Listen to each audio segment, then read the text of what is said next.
Hello, everybody, and welcome back to Just Talking About Sports. I'm Ethan. I'm Matthew. And I'm Michael. And Matt, what are we going to be doing today? Just talking about sports, baby. Woo!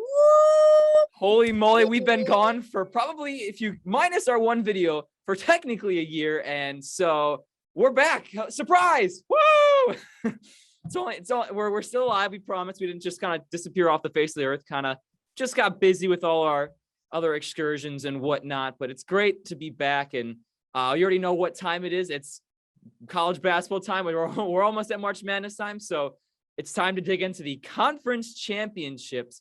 And so what we did last year is we just go through and give everybody our picks for each conference and who you think we're going to win, and just kind of giving some more input as we have watched all season long. We still promise we were watching compared to last year. We didn't post as many videos, but we promise we know what we're talking about. And so besides that, we just cannot wait. So we're just going to be giving our picks and talking about four conferences today, which are going to be the NEC, the ASUN, Horizon, and the Patriot League. So those are the four conferences that we're going to be covering here.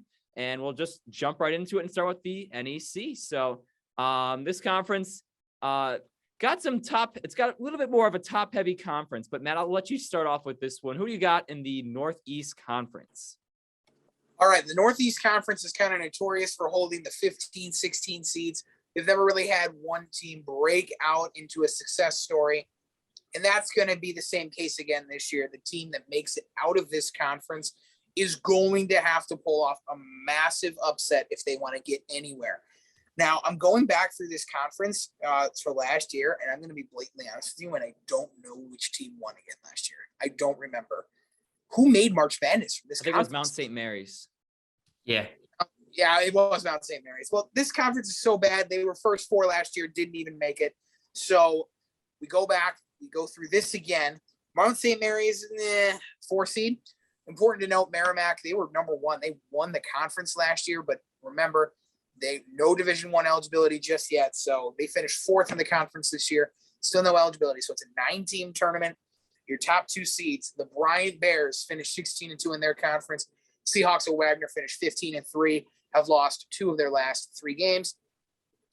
I lean towards a Wagner team, though. I believe that this team overall, their out-of-conference looks very nice. Their in-conference schedule has been, apart from Bryant, very successful. Wagner's kind of had that sneaky team all year. They got Alex Morales, who can hit anywhere from the floor. I like Wagner to win this conference against Bryant in the championship game. Michael, any opposing views? Yeah, so as Matt mentioned, this is there are 2 teams at the top. I would be stunned if another team took it. I think Bryant and Wagner probably make up like 80 to 90% of the win equity in winning the conference tournament. But one of my things in March is that I hate picking teams that are slumping going into the conference tournament. And when you look at this Wagner team, they lost to FDU, who had 3 wins before that game. I mean, that's a bad. Yeah. They are FD. Shout out Fairleigh Dickinson, by the way. They are 5-13 in conference, yet 4-21 overall. Because this is the stuff that doesn't make any sense. They've won -1 games outside of conference. Yeah, they got a forfeit, which got them there, so makes no sense. But they beat Wagner the other day, and then Bryant. Granted, that game was close the way throughout. We literally just finished as we started recording, but Bryant pulled away. But I like this Bryant team quite a bit. Last year, I picked the leading scorer in the country to win his conference tournament, and Max Asmus became a March star.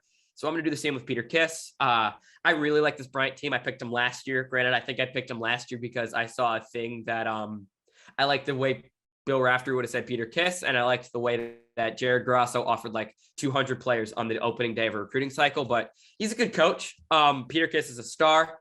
I think this team's good. They were really injured at the beginning of the year. They're getting healthy. Bryant's my pick. I'm pretty confident. I really like this team. I think this team is scary good, even though they did lose to Houston by like 90 points early in the year. I like Bryant. Once again, I think between these 2 teams, you guys are explaining very well. There's 2 teams in this conference. It's Bryant and it's Wagner still, but I'll keep mine short. Wagner's great. They are a great team. I think they went to VCU and beat VCU earlier in the season. So their out of conference looks really, really darn good. However, I still think that when you got a star player like Peter Kiss, who's averaging 25.2 points per game, you can't choose against someone like him. And like you thought last year, he was pretty good, averaging around 20 points. This year, he's like, no, I'm going to go and we're going to make it even better. We're going to try and one up myself and make it 25. And so I have to stick with the Bulldogs here as my fellow Bulldog myself, and I'll stick with them and choose Bryant and keep on rolling with them. So, but that's going to do it for our Northeast Conference. We'll continue moving on to our next conference, which is going to be the Atlantic Sun Conference. So, Matt, I'll throw it back to you. Who is going to be winning the Atlantic Sun? At first glance, you'll notice a lot of changes in this conference. Many teams flipped out after the Southland destruction. We'll get to that later in a couple later videos when their conference tournament starts. Southland had 14 teams. They have 8 this year, and it's about to be 7 after Nicholls State leaves. So they blew up. Atlantic Sun, I believe, took in 2 or 3, the most notable of which being Central Arkansas. They took Jacksonville State from Ohio Valley. So a couple of big teams moved out into this conference, and it finally gives Liberty some competition that they haven't had in years. Excuse me, Lipscomb beat them a couple years ago. But still, it's been these two the whole way. Lipscomb not good this year. They're not going to have a chance. But, oh, shocker, Liberty is right at the top again. But Jacksonville State actually finished with a better record. They finished 13-3. They're going to end up being the number 1 seed. Liberty is the 2 seed. Bellarmine is not eligible for the tournament, but they are eligible for the A-Sun tournament. So they are I believe, the 4 seed. They're the 4 seed. And Jacksonville, the Dolphins, are the 3 seed. I think any of these 4 can win. I do believe in that. There's a lot of parity in this conference that there normally hasn't been. It's been Liberty or bust. It's going to be, in my opinion, not Liberty this year. I see the Gamecocks taking this. Jacksonville State finally gets some competition outside of Ohio Valley, and they've looked very good with the opportunities. Give me Jacksonville State to advance to March Madness for the first time since 2016. Wow. All right. Not even picking Liberty. So, all right. A little bit of an upset pick here. But, Michael, you're going to be doing something similar? Yeah, so I think Matt mentioned this conference is a little more wide open than before. I would tend to agree. You look at this Jacksonville team, just Jacksonville straight up to start. I mean, they beat a UNC Wilmington team who was fighting for the 1 seed in the CAA by 30. That team caught fire like as soon as that game ended. They played UCF and Minnesota tough. Like that's a solid team for an A-Sun team. You look at Florida Gulf Coast, Kevin Samuels, a TCU transfer, averaging almost a double-double. Tavian Dunn Martin I believe he is a Duquesne transfer, if I remember correctly. Someone could correct me later, but he dropped 43 in their win against Liberty. 43 points. That's insane. But, and Matt likes Jacksonville State. That's another solid squad. But I think when you just guards win games in March, and I have the best guard in the conference in Darius McGee. I think I have the best coach in Richie McKay at Liberty. I'm not doubting Liberty. I just won't do it. I completely see the argument for the other side. This isn't one where I'm like, oh, he's an idiot. He picked a team different than me. I understand the argument. Liberty is kind of falling off. Like they've only won 3 of their last 6, and those wins being Stetson, Central Arkansas, and Kennesaw State. Like none of those teams are particularly good, but it's Liberty. I have to take Darius McGee. I'm taking Richie McKay. They play that slow, annoying style. I just think they're going to be able to build wins, build up. And they beat a good Northern Iowa team earlier in the season. So I got Liberty. Wow. I mean, if there's anybody in this conference, it's got to be the best team I still think is going to be Liberty. I mean, one notable thing you guys didn't even mention is that Darius McGee dropped, Dunn Martin dropped 43, but McGee dropped 47 last night. 47. That is insane. That's like NBA numbers, and this is college basketball. That's like a whole different story. These guys are playing. He's just simply normally dropping 47. So this team like Liberty has just been red hot. However, there's one team they just recently lost to that I want to also I think might have a little sneaky chance to win this conference. Since you guys said it's nice and wide open, I totally agree with it. And that's the Florida Gulf Coast Eagles. FGCU is back, and Dunn Martin, like you already mentioned too, Michael, is pretty sneaky team to be picking. The Eagles just went to Liberty too, that game that they played, and they won by 10 against them. So it shows that they're able to stop McGee. And as soon as you stop McGee, you stop Liberty. So I think that this Eagles team has the opportunity to maybe have a sneaky run. And this is one of my my less confident picks, but I want to always throw some upsets in there, and I kind of believe the Eagles might have something in. We might get to see FGCU finally back in the tournament once again. So can we not? Mr. Georgetown fan over here. Oops, didn't mean to say that. But we'll move on to our next conference. It's gonna be our third conference here in our We're video. gonna 0 wins in the Big East. Stop talking, Michael. I know. We'll get to that, and we'll make fun of them in a later video. But our next conference here is going to be the Horizon League. This one, a little bit more wide open as well. Usually, it's like last year. I think it was very top heavy, but this one, a lot of teams falling off towards the end of the season. So, Matthew, who do you got winning the Horizon League? All right, so Horizon League, kind of the same story as Atlantic Sun. This is kind of a 4-team competition. There's a lot of opportunities here. Bracket's not official, but these are going to be your 4 seeds. They get a first-round bye. Cleveland State Vikings, they won it last year. Purdue Fort Wayne Mastodons, they are going to be in an interesting situation because they last year, remember that triple overtime game in the first round of Horizon League? Yeah, they know how to play in this situation. Northern Kentucky, they have the resume every year they get far in the Horizon League. And then Wright State, they made the tournament a couple years ago and got destroyed by Tennessee. I'm going to pick the team with the most experience. That's Northern Kentucky. I don't really like any team particularly in this conference. Cleveland State, kind of the favorite. But 1 seed has not won this conference in 5 years. I don't expect that to change here either. Give me Northern Kentucky. They have the experience. Every year, looks like they come in and make noise. I think they do it again. All righty, Michael, any different opinions? So this conference, Matt said it's pretty wide open. I would tend to agree. But I'm down to 2 teams. And one team I declared dead to me a couple days ago personally, like none of you guys could hear it. And it was Oakland. I really like this Oakland team. Jamal Cain is a Marquette transfer. He is unstoppable in this league. There is no one that can guard him. He's averaging 20 and 10. Like, say goodbye. But then they lose 3 games straight. I'm like, oh, never mind. This team's dead to me. Done. They don't stand a chance. And then they beat Cleveland State today. So I don't know. I mean, maybe that was a factor if Cleveland State didn't have to play for anything. They had the 1 guaranteed, but those are I'm down to Oakland and Cleveland State. But at the end, Dennis Gates is an awesome head coach. He was an assistant at Florida State. And to get back to my Hoyas, Dennis Gates should be the next coach of the Georgetown Hoyas in my mind. I'm not sold on that. My opinion can change, but I think Dennis Gates should be the next coach of the Georgetown Hoyas. Therefore, I will be picking Dennis Gates to win this tournament. I like this Oakland team, though. If a team, not Cleveland State, wins it, I would tend to think it's Oakland. I really like Jamal Cain. Greg Campy's a good coach. They were terrible last year. Horrible. But they put it back together. I would probably expect Oakland to be like 12-1 to win this league, and I think that number would be kind of insane. So I will be picking Cleveland State, but if you had to pick someone else, I would recommend it to be Oakland. Oakland is what seed? I'm sorry. What is Oakland seed going to be? Like 6-7?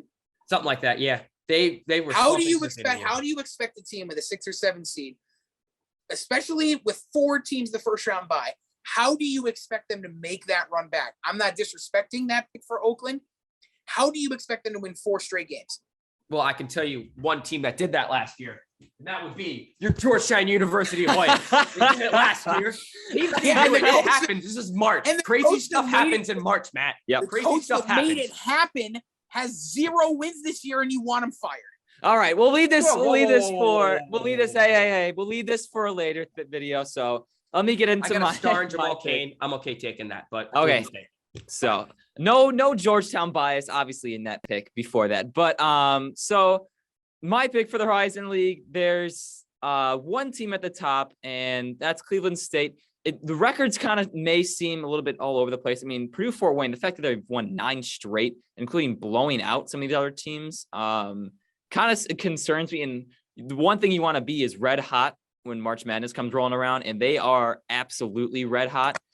However, Des Moines Hodge and Cleveland State, I can't choose against them. Those guys have just been, they proved themselves all season long, and I picked them last year, and they screwed me over. And I just feel like, 5 years, it's running out of fingers on your hand. Obviously, this is probably a very bad analogy, but it's about darn time that a 1 seed wins this Horizon League. And I think this is finally going to be the year that they do it. This team has consistently beat some of the better teams and then found a way to lose some of these worse teams. I mean, they just lost to Detroit Mercy and Oakland, but both games were away. But once it's going to be in a more neutral site, I feel like this Cleveland State is more experienced. They have the talent on there. They don't have some of the guys like Detroit Mercy has, like Antoine Davis. Always got to give an Antoine Davis shout out every time we talk about the Horizon League, especially since his last year. Always got to give him a nice little shout out. But I cannot believe he's dominated for as long as he has. It is insanity. Filthy. He's so good. Insanity. But like I said, I got to stick with Cleveland State. Vikings keep on rolling strong, and this is going to be the year. This will be the year. So, all right, we're going to be moving on now to our final conference here in this video, and this is going to be the Patriot League. One of the more lesser known ones, but hey, they're starting very soon anyway. So I'll just jump it and throw it to you, Matt. Who do you got here in the Patriot League? All right, so Patriot League. This is not good this year. They're normally very good. This has been a disappointing year for the Patriot League. One team that stands out is the 12-game winning streak by Colgate. They almost beat Arkansas last year. Should have beat Arkansas. Bad ref ball. But because I know both of you are going to pick Colgate, and I believe they're going to win, I'm going to pick a different team for you guys to watch on your radar, and it's going to be Navy. So allow me to explain my situation with Navy. I really like this team. I got a couple of friends that are about to go into the Navy, so they want me to pick Navy.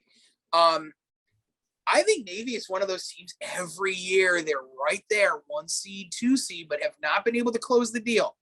They're going to get that first round bye this year. They're going to get to play Holy Cross or American, but either way, horrible. So you're going to cruise.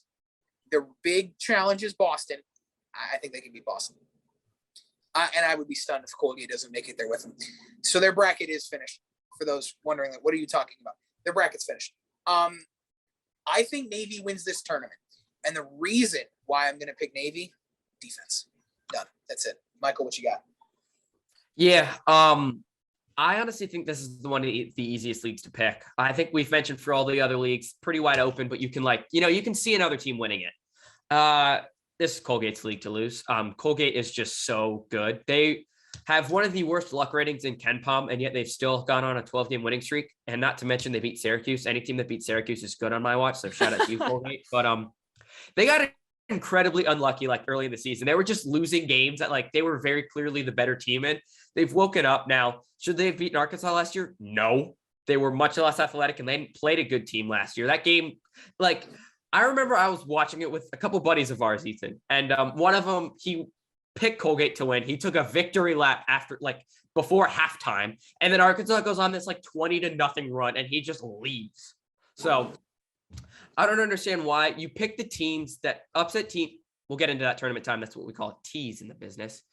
But I'm picking Colgate. They have the best offense in the league. As Matt mentioned, Navy does have an elite defense, and Navy beat my Hoyas last year. So relate everything back to Georgetown. That's kind of the theme of this episode for me.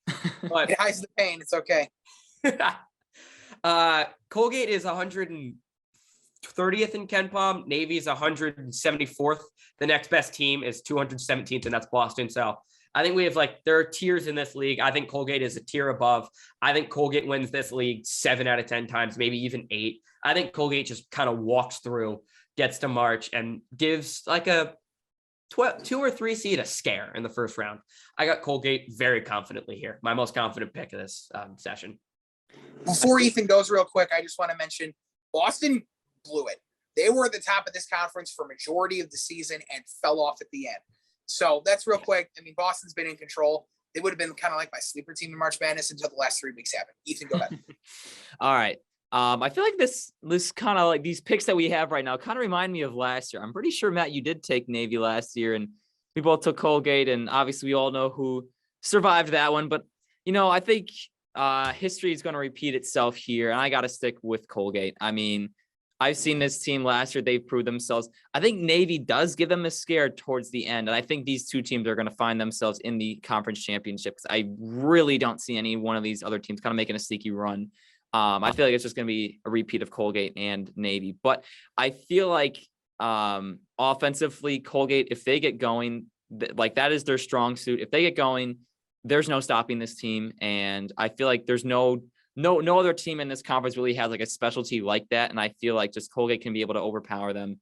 And they got some decent guys. I mean, Nelly Cummings has just been awesome this year for them. And they just been able to continue to keep rolling, and they just beat Navy recently in their last game of the season. So why not keep this 12-game winning streak rolling? So, all right. Anything else to add before we conclude?